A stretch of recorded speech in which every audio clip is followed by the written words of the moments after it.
বিরতির পর স্বাগত।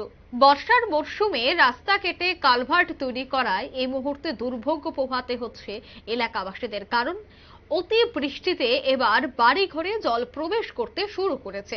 তাই আজ বাধ্য হয়ে এলাকাবাসীরা পথ অবরোধে সামিল হয়। জানা যায় যে কমলপুর মরাছড়া রাস্তা আজ তারা অবরোধ করেছে। সকাল 8টা থেকে এখনো পর্যন্ত অবরোধ চলছে। অবরোধকারীদের দাবি আজকের মধ্যেই বাড়িঘরের জল নিষ্কাশনের ব্যবস্থা করা, নির্মাণকৃত কালভার্টের পাশে জনগণের জন্য চলাচলের ব্যবস্থা করা।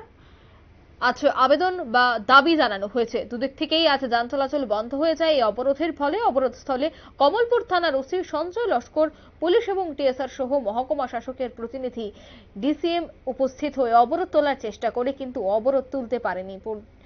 অন্যদিকে অবরোধকারীদের দাবি যে আজ সমস্যার সমাধান না হলে এই অবরোধ চলতে থাকবে। সে বিষয়ে কি বলছেন সংশ্লিষ্টরা, শোনাবো।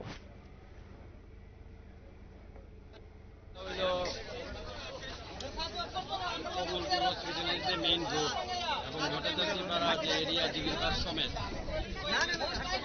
এই ভট্টাচার্যপাড়াতে যতটা সম্ভব সঙ্গে নিকটে রেমেলের টাইমে যে সময় সারা ভারতবর্ষে ঝড়ের সতর্কতা জারি করছে, ঠিক ওই সময়টাতে মেইন রোডটারে রাতের অন্ধকারে হয়েছে। কোনো পাবলিকের সাথে এলাকার মানুষের সাথে কোনো ধরনের আলাপ আলোচনা ছাড়া পুরাটা ড্রেনে রাস্তাটাতে এইভাবে বেঁচে রাখছে, যার লাগে পুরা এলাকাতে জলের একটা সমস্যা বাড়ি ঘরে বাজারে সমস্ত জায়গাতে জল। এই হসপিটাল রোডে শয়ে শয়ে রুগী যাইতে পারে না, স্কুল ছাত্ররা যাইতে পারে না। একটা বিরাট বিপর্যয়ের মধ্যে এলাকাবাসী আছে।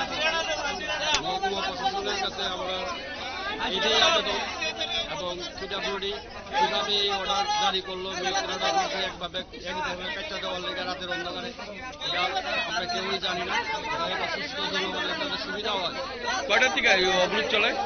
এটা আরম্ভ হচ্ছে 8টার থেকে। এখন তো 10:30 বাজে।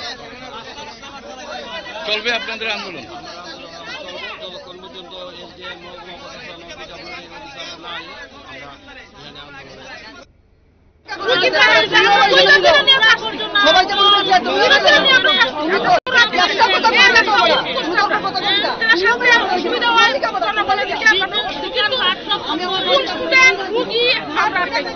কেন অবরোধটা করছেন?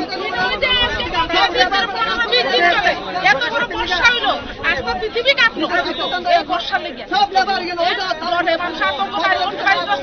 এই জায়গায় সমস্যা নাই, এখানে খুব মানুষ উঠানে উঠানে মাছ করতেছে মানুষ এই রাস্তার কারণে। এর মধ্যে রাত্র তারা এসে ইয়ে দিয়া পাইপ লাইনটা নিতে দিয়ে হ্যাঁ ঠিক আছে, তোমরা কাজ করছো আর বিকল্প একটা টমটম যেতে পারে না, রুগী লিয়া এই গাড়ি গাড়ি ঘুরে যেতে লাগে যাইতে যাইতে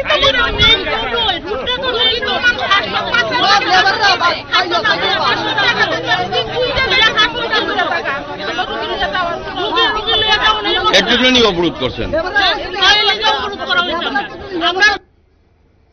আপনারা শুনলেন অবরোধকারীদের অভিযোগ, বৃষ্টি এবং ড্রেনের জল বাড়িতে প্রবেশ করছে, জনজীবন বিপর্যস্ত। প্রতিবাদে কমলপুরের ভট্টাচার্য গ্রামবাসী আজ পথ অবরোধে সামিল হয়েছে। নিয়ে নিচ্ছে ছোট্ট একটি বিজ্ঞাপন বিরতি, সঙ্গে থাকুন।